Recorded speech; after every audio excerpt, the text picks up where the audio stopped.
Well, we've got an update, guys, and what an absolute disappointment. NCAA Division I Board of Directors releases new NIL guidelines regarding involvement of boosters. I'm going to read through this, try not to get too mad, react to some of it. It says the guidelines were crafted by a working group of athletic directors and conference commissioners who were tasked earlier this year with reviewing the evolving marketplace of college athletes. The NCAA updated its rules last summer to allow college athletes to make money by selling the rights to their name, image, likeness. The group's first public response comes amid growing concern that some boosters and NIL-focused companies known as collectives are offering money as incentives to attend a particular school. No duh. Oh my goodness. Guys, this is such a typical NCAA non-answer. There needs to be a separate board, an independent board created by the NCAA to police this stuff. The booster, I'm not going to get too mad. I'm going to continue reading. We're going to read it, and then I'll go off, and then I'll get angry. Member schools received new guidelines Monday saying that boosters or collectives who contact recruits or sign athletes to contracts that are contingent upon a player's attendance at a particular school are breaking NCAA rules. We already knew this. The boosters already knew this. It is interesting, though. I don't think a lot of fans knew this because there were a lot of Texas A&M fans bragging about paying their 2022 historic recruiting class $25 million. They were bragging about it.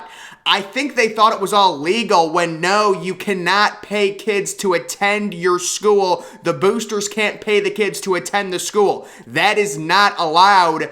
Texas A&M, Tennessee, all these SEC programs, Miami, they all realized this, so it's they all realized that the NCAA wasn't going to police this at all. It became the wild, wild west. It enabled Texas A&M to sign all of these super five stars because some of the programs were not interested in doing this. We're not interested in offering players money. Schools like Texas A&M were. That gave them, quote unquote, an unfair advantage because technically what Texas A&M was doing in 2022 was illegal. Again, I don't think fans realized. They thought the NIL, you could just pay kids whatever you want. You cannot pay kids. The boosters cannot pay kids to say, listen, I'll give you $1 million if you go here. I'll give you a massive NLI deal if you announce your commitment to my school, like they did with Texas A&M with the defensive line class. They're doing it at Tennessee this year. It's completely off the rails. This is a total non-answer. I'm going to continue reading this.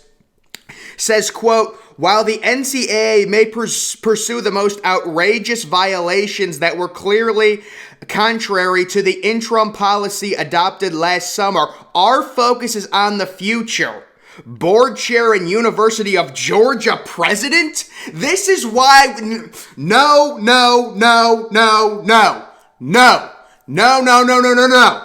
This is why we need an independent board. You've got the University of Georgia president saying that, oh, we're not going to focus on the 2022 allegations. We're going to look forward. You need to focus on the 2022 class. Otherwise, these boosters are going to continue doing this. You have to punish their behavior.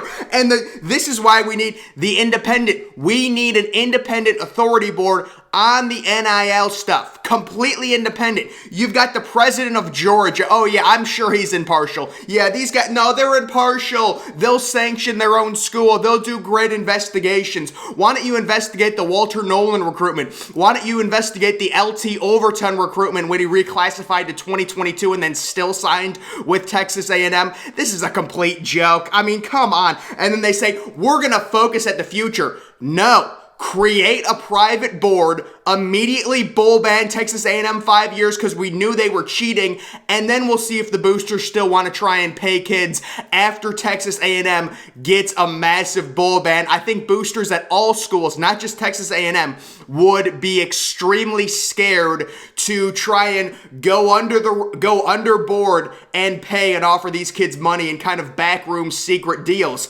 Now, if you're just saying, oh, now we're going to police it, yeah, the University of Georgia, the president says that, yeah, I'm sure you're going to be real fair about that with your SEC teams. Yeah, what an come on. This is just ridiculous. And then this is the best. We haven't even gotten to the best part of the article. This is the best part. The guidelines don't establish any new rules. You've got to be kidding me.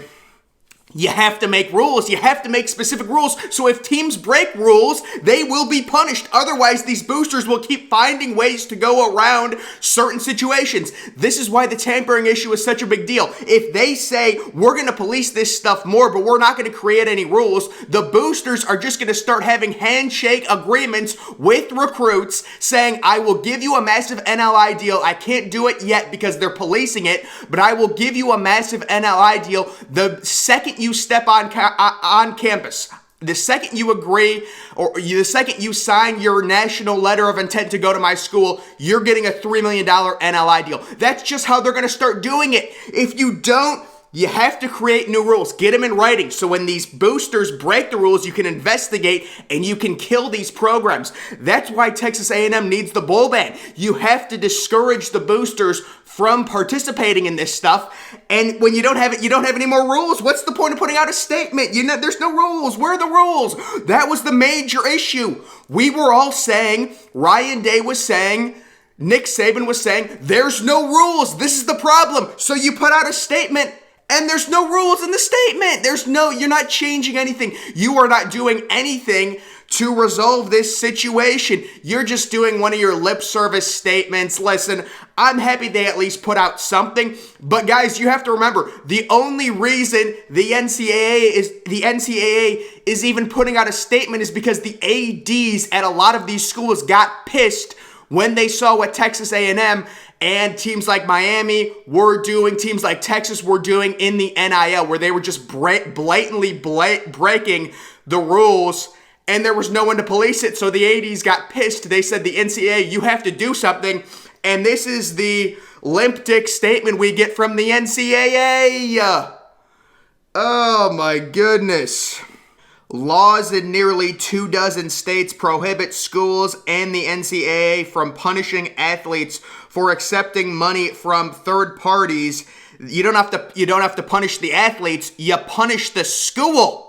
That's the whole point. I don't care. Listen, I hope the athletes get as much money as possible. I've made this argument for months now where I say NIL actively hurts a lot of these athletes' futures because these are 16 or 17-year-old kids taking money, taking whoever offers the most money. They're not going to the place that's going to develop them the best. Like five-star defensive linemen going to Texas A&M. Do you really think that's the best decision for all of those guys? Like, not all 5 of you are going to be able to start. You realize that someone's going to have to transfer. Likely multiple guys are going to have to transfer, but they all are going to Texas A&M because they all got paid more than anywhere else. And that's the reality of the situation. And this idea that 16, 17-year-old kids should be allowed to go wherever they want for as much money as they want. It sounds good. It sounds like freedom. It sounds like a freedom-based, market.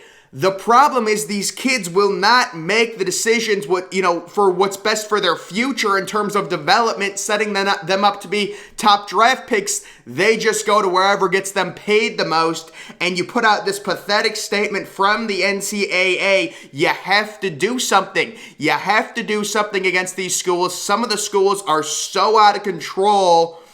I don't even want to get into it, how bad it's gotten with this NIL, because they're desperate. Tennessee's desperate, Miami's desperate, Florida is desperate, and they see an opening, and they're looking at 5-star recruits who normally wouldn't give them the time of day, but because you've got Ohio State saying we're not going to give you any money until you come here, play, and earn an NLI contract. Same thing with Clemson, same thing with Alabama. If you want to refute that, if you want to say Ohio State is paying kids just to come to their school, I need a recruit. I need someone where you can say they paid that kid, because there's literally no proof of that. There's no proof of it at Alabama. The only proof you have of Alabama paying a kid is when they got Eli Ricks in the transfer portal and they gave him $1 million. That's a different story, because Eli Ricks was not a recruit. He was in the portal. He had already been at LSU for 2 years. So Alabama, I haven't seen a single player that has been strictly given NIL money to commit to them. Same thing with Ohio State, same thing with Clemson, same thing with Penn State. You know, I'm just thinking of schools, same thing with Michigan. And then they say, like, Texas A&M fans will say, oh, everyone's doing it. No.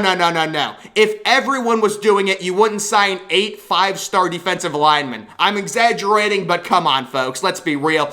And then did you guys see the Jimbo Fisher statement from a few days ago where he's like, yeah, we really need to police the NIL. Yeah, it's easy for you to say after you just exploited NIL for like 6 5-stars in your 2022 class. Now you want it policed. Yeah. What an absolute joke this is. You need to punish this program. Punish a program. Come in. These statements, the boosters are just going to get around this. They're going to do things to get around these statements. The boosters actually like when there's more of a chase, when there's more of a chance they get caught. You have to actually come down on a program and say, we are not allowing this. It is horrible for the overall competitive balance of the sport. You've got to come down on someone. Texas A&M is the poster boy. You could say Tennessee with the quarterback situation, signing a 5-star quarterback to a multi-year $8 million deal. Come on, guys. Really? I don't know. I know you're desperate to be better. I understand.